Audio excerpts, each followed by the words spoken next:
Hello art parents! We have a really fun artist for March, Roy Lichtenstein. However, I want to make sure that all of the kids get a chance to do a Canvas panel. So if you weren't able to do February's lesson with Georges Brock, make sure to schedule that one with your teacher. And if you aren't able to get into your teacher or having any problems, please don't hesitate to email me and let me know. I can help cover for you. So making sure we've got Georges Brock taken care of. If you weren't able to and you can't get Roy Lichtenstein this month, that's totally okay. And if you can get both in this month, that's great too. February is a quick month. It ended up just going really fast this year. So if you weren't able to make it, just make sure you get it for March. All of the supplies will be in a Rubbermaid bin on the east wall of the paper room. All right, so here's Roy, and kind of an idyllic lifestyle for this guy. He was born into an upper middle class family in New York and went to private school, loved art, did art during the summers, ended up majoring in art when he went to school, and then getting a Master's of Fine Art from Ohio State and becoming a professor at Rutgers, which is just, generally pretty great, right? Not the tortured artist life that we so often hear about. So one day in the early 60s, his son is looking at a Mickey Mouse comic book and says to his dad, "I bet you can't draw as good as that, Dad." And Roy takes the challenge and does this painting. And this is the painting. And he kind of just loved the graphic style. He was an abstract expressionist before that. And kind of, he was kind of late to those movements. So I think he didn't really find his footing necessarily.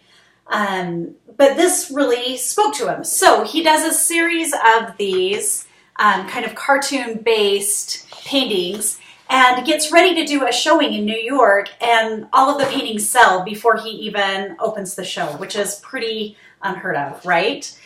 This is one of the most popular drowning woman. So he kind of goes on and explores this. He ends up leaving teaching, going to New York full-time to pursue art, and really having an impact with this. And it's kind of interesting because he was almost immediately successful, right? Worldwide known and doing very well, but then also really heavily criticized. And the pop artists, they had to deal with a lot of criticism because they were kind of taking that everyday objects, pop culture objects, and trying to elevate them to a fine art status. That's what their goal was.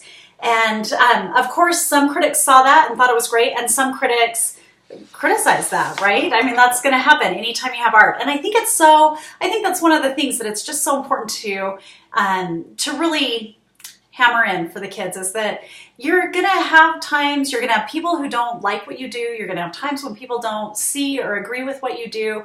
And that's okay. You keep moving. You believe in yourself and keep moving. And that's what makes a great artist or a great basketball player, a great soccer player, whatever they want to be, you got to have that belief in yourself. And I think so many artists have that story. It's just a great thing. It's a great thing to really focus on. So here is one of his pieces that kind of has more of a cubist feel to it. You'll see in his paintings, he uses these Ben-Day dots a lot, and that's just what those are called for use in coloring in the comic books. And he just incorporates that style into his work, which is kind of fun.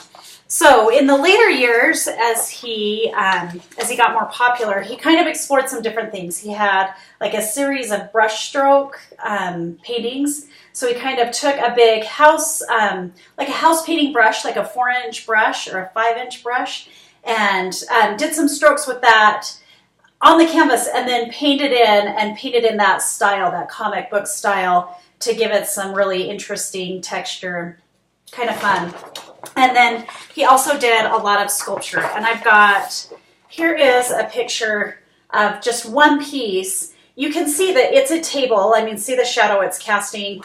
It's a sculpture piece, but it looks super two-dimensional, right? Which is kind of fun. And I thought it would be good to show maybe an installation, like a whole installation, so you can get a feel for it. Because it's kind of hard to believe when just looking at those pieces that they're actual 3-dimensional pieces, because they have such a 2-dimensional feel to them. And then later in life, he also did a lot of work inspired by other artists. So this is Alexander Calder that we studied a couple of years ago. That's one of his mobiles. And then he had some Picassos and some Van Goghs, kind of fun. I thought I grabbed one of those, but I'm not seeing it in my stack. So I will look for one of those and get up for the cart. This is his highest selling piece, and it's a huge work. It takes up a whole wall, but just kind of fun. You see the comic book lettering, and he did a whole series, a whole anti-war series. So that's there. So today we get to make our own pop art comic style pieces. I've got a set of rulers for the art cart for the kids to draw in a frame. They can do a big frame. They can have multiple frames on a page. I've just got some that I've kind of experimented with. I'll leave one in pencil for you. And then here's another one that's, that I filled in with a Sharpie. And then we're just going to take just Crayola markers from the art cart, and you can dot and make those Ben-Day style dots or fill in full sections, whatever the kids want to do. It's a pretty easy, fun project, but they'll like it. They'll have a good time with it. If you have any questions, let me know if you're having any problems communicating with your teacher or signing up for the art cart. I've held off on going ahead with an online sign up because I've heard from a lot of the teachers that they sign up for you. They just go and sign up in the art room and that it's not really a problem.